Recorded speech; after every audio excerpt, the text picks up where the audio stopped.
bayan kauban si Nino Maldito. Ug ang ato ang gika-diskusyuhan karong takna mga katambay is mga toxins sa balay. Oy, nagsugod na di ay or hapit na magsugod ang katong pageant diha sa may Tigos City Coliseum. Sa mga supporters sa tuwang mga kandidata sa nagkalain-lain nga barangay diri sa Davao del Sur, tama ba kung barangay ba na? Unsay tawag ana? Adto na mo dito, samtang makalingkod pa mo. Kay muraga hasta daw pagkanindutan ning ato ang mga kandidata. Mo ni ampay sa uban. Ang uban nag-adto dito kay ambot lag suporta ba giadto. Pero kadalasan is naga-support gid sa ilang mga kandidata. Mga toxins sa balay mga katambay is ang ikalima sa listahan. Ang ikalima sa listahan mga katambay, way lain kundi related ra man gyapon ni atong pinakauna. Kaya itong previous na to nga giskutan is mga old cards and notes nga dapat ipanglabay kung nakahatag na di maayo nga memories. Let go na. Kaya ano na yung maayong mahatag ka na to. Ang ikalima mga katambay is murag duol-duol rapod mga receipts and old magazines. No, ingana man ang mga tao yun, no, hilig man yun sila mutago anang mga resibo. Kay para pud sa ilahan ako'y naistoryahan ana ba isa ka tao nga ana kung anong taguan gyud nato ning mga resibo bitaw sa ato ang wallet nganong daghan jud tag resibo sa atong wallet bitaw. Ang tubag niya mga katambay kay dili na kaya dayon ni ipanglabay kay mao nay mo pa remind sa ako ang mao ni akong gipaningkamutan. Gipaningkamutan ako nigbayad ning mga home credits nako. Paningkamutan ako nigbayad ako mga loans kung mga gipangutang na gadgets. Mao na di na ako kaya i-let go ang mga resibo ani. Resibo sa pinakaunang gikauni mong pagkaon diha sa for example diha sa tawag ani Chowking. Nakalibre ang Chowking, di ba? Sa mga first time nimong adto mga hotel or mga motel, atay ka diha. Mga first na resibo ginatago na sa uban kay namang gyud mga tao mga katambay nga naga-collection og mga resibo. Mga first na resibo kung ikaw ang iyang first time ana gyud na siya resibo nimo. Ay patay ka diha. Ingana mga katambay bitaw. So if ever daghan na kung nakasamok na kanimo angay nang i-let go, angay nang ipanglabay in taon mga katambay, ayaw tagui kay samuk-samuk na kawat-kawat na sa espasyo sa imuhang asa nimo nagikabutngan. Kung sa imuha pa ng wallet gibutang inyong mga karaan na kay nga resibo panglabay na kay saan na to pagsulod sa tong mga millions diha. Mabutang po ang million sa wallet, kagalas ka. Ang ato ang mga mga 10k, mga 5k, saan na to pagbutang ana diha sa tuang wallet kung wa ni kasudlan. No, bitaw. So ipanglabay ang mga dapat natong ipanglabay nga resibo nga karaan na kayo karaan pa sa inyong relasyon. No? Napa ang resibo atong mga 1990s inyong relasyon wa na. Diba? So ipanglabay na to ng mga old receipts and old magazines. Ang uban kay di man na nila ipanglabay ng mga magazines no kay humdum mo nang sige na sa una kay wala pa man guning mga Spotify, wala pa ni kaayo ni sikat ning mga YouTube ug mga maka-search ta Google lyrics sa Google natay mga song hits. Sa mga nakaabot sa song hits sa una nga grabe paliton ug hiram-hiramon ni photocopy pagay na sa uban para na sila'y access sa ilang paborito nga kanta ug ilahang makita ang lyrics ug babasa ang lyrics ani. So dili gyud na ipanglabay sa uban na may mga magazines good nga mahalon na nakabay edition siya ang uban naga-collection ana ibutang nila sa ilang mini library sila man to. no? Kato dito ang ngay panglabay kay okay man kay to, pero kanang mga magazines nga gisi-gisi na or halap-halap na sa kadugay aw kanang mga way bili na nga magazines inyong balay yala ipanglabay na ipanghaling pero bitaw i-discourage ang paghaling kay simba ko unsay mahitabo sa basig mga sunog simba ko. Kung dili ipanghaling ay pamutos man na sa bunga sa mangga. Diba ang uban? Kanang mga test papers nato sa unang panahon. Napoy notebook sa una, high school pa nga notebook. Napagyapon hanto drone. Ako ang science notebook. Napagyapon na. Pero ambot sa sigbalin-balin ug balay na wa man. Sayang to no, sayang kay nindot po daw mga contents ato. Mao to'y dapat dili ilabay. Pero pag samok na kayo, panglabay ko ng mga magazines kayo na nato kailangan. Ang mga magazines nga makaparemind og di maayong butang angay ilabay mga katambay.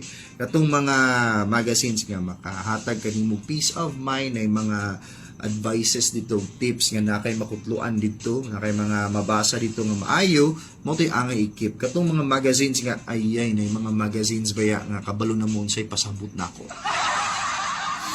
Mga magazines nga kana gani nga mo'y hinungdan nga nung nitangkad ning mga tao.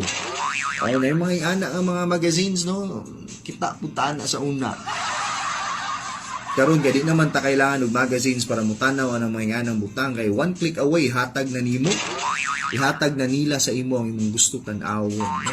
So kung may mga magazines nga ato, maayong ilabay to. Kay maka-distract sa ato ang mood. Imbis nga manarbaho ta, ma-attract pa nung ta sa atong gitanaw ng magazines ug makawat kay sa tayo. Ana mga katambay. So ilabay ang mga resibo nga karaan o kanang mga magazines nga asa ng karaan ano? Karaan pa sa inyo ha. Wa ka muna nga tao na ana ang mga magazines. Kung nakasamok na sa panimalay hala ilabay na. I-let go ka na mga katambay. Ang pinakalas atong listahan, hapit na kita man namili. No kay murag basig busy na kining dalan kay tuwa tanan padulong dito sa Coliseum para mo suporta sa mga gwapa sa Davao del Sur. Di lang kay gwapa na, mga utukan na, mga katambay. Di kay puro gwapa na, napod na yung mga utok. Perfect. No? Ingana ang mga ato ang kandidata karon. Pinakalas mga katambay is mga staff of all kinds calling the past. Mo lagi ang katong mga staff nga dugay na kaayo nga napundo diha sa inyong mga kabinet, napundo diha sa inyong kwarto nga kung pwede pa na ninyo ipanglabay, magamit pa ng inyong kwarto. No? Mga staff nga makapatawag sa mga kagahapon. Ang ilabay kana labaw nag if kaning ato ang mga butang na nagpabilin is makaparemind sa ato ang mga loved ones nga kung ato ang makita makaparemind sa ilang suffering. Angay na to nang ilabay namang giuban jud no nga kani o mauni ang let's say mauni ang ginagamit sa ako ang parents no siya nawala, so pag makita nimo to makita nimo ang suffering pod, so mubalik ang katunga feeling samok-samok lang sa utok. Ang ato ang objective mapalipay ang utok ug dili makapoy gunahuna sa mga niagi na. No, kung giingon nako, focus lagi ta unsay naa karon, unsay mabuhat ato karon kay posible ugma di na nato na mabuhat. So dapat dili na kawaton sa mga butang ang imuhang peace of mind karon. Dili kawaton natong mga sakit nga mga experiences in the past. No? So dapat kung kaning mga butangan kaning mga things in the past, mga stuff nga makaparemind sa imong bati nga past, ay naku kapoy explain, let go na. Let go mga katambay ang mga di maayo sa ato ang balay. Ang makaparemind sa pangit nga mga experiences, angay ka nang i-let go. Why dagang istorya. Okay. Kay kanilagi mo reflect sa ato ang kinabuhi ang ato ang mga gipangtaguan nga mga butang. Kung di na to kaya ipang let go ang mga karaan na kaya mga butang or wa na yung mga gamit nga butang, nagpasabot nga in reality kita pod maglisod tag biya, maglisod tag move on sa atong mga kapakyasan sa kinabuhi.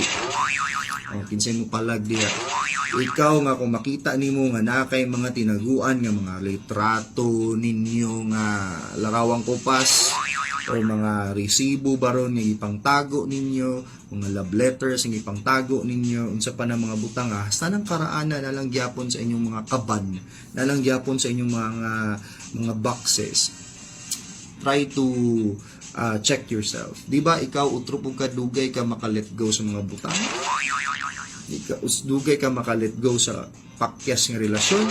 It's because in the first place, ipo nimo kaya ang mga ingana nga simple na butang. Dapat ini mo ipang let go, dili lang kay sayang ang mga memories. Ingana pud ka sa imuhang mga decisions kinabuhi or sa imong mga kapakyasan, dili nimo kaya i-let go ang mga butang. Di nimo siya kaya i-let go. Nya siya kay naka-let go na. Alkansi ka. Diba? Ang anak mga katambay. So, throw away the things nga di na kailangan. Kaya mo rito sila ang mga toxins sa atong balay. And pag nabuhat ni mo na, ang makuha na to anang pagpanglabay, pagpang-donate, is health will get better. Pag ang atong health is better, musunod na dayon na, creative na ka unsay buhaton nimo na imong balay or imuhang mga kaptangan diha kay hawa naman. So pag wala na tong mga toxins nga mga bagay sa balay, your health will become better and mo follow na dayon ang pagka-creative sa tao. Ang imong relasyon sa imong sarili, ang relasyon nimo sa uban is na ay impact pod, no? Na po impact, ma-change pod in a positive way. And there is a greater capacity nga ma-improve pod ang atuang mga mood. Whether we like it or not, pag hapsay ang palibot, hapsay man po rin mong utok. Pag gubot ang palibot, gubot po datong utok. Ana naman, ang mga butang nga makapagubot sa ato ang palibot or di ka ganahan, makakos ay mong stress, ipanglabay galas ka. No? Kay para hapsay ang imuhang utok, hapsay imong pag-decide, hapsay imong mata sa buntag o kanindot ana nga malipay ang imong utok ana, your brain will thank you for what you did. No? And mauro to mga katambay, since we don't have enough time, akong balikon lang yung pinapaspas ang toxins nga naa sa balay nga dapat natong ipang let go. Again, ipang let go. Kaya kung di mo na ma-let go, unsa man po nimo pag-let go sa butang, mga bagahin mo sa kinabuhi. Kung di mo na kaya ipang let go na yung anak ng mga butang. First is object you no longer use. Next is clothes you don't like or haven't used, such as your damaged brief and panties. Broken things, angay na itong ipanglabay. Old cards and notes, receipts and old magazines. And last but not the least, stuff of all kinds, mga klase-klase nga butang nga magtawag or bring back or bringing the past back. Diri lang mga katambay, ang kutob ang programa ninyo maldito. Diri lang sa 106.7 Radyo Digosenyo. Magbabay na ang higala nila. Higala ninyo maldito. Sunod Sabado mga katambay, July na gyud. Lapas na ta sa unum no, half year, ama ba akong term, balik na taw-taw para sa problema. Para sa programang Digos ng Bayan, sa pagkakaroon, I will give you red jumpsuit apparatus with your guardian angel. Dito lang sa 106.7 Radyo Digosenyo, programang Digos ng Bayan.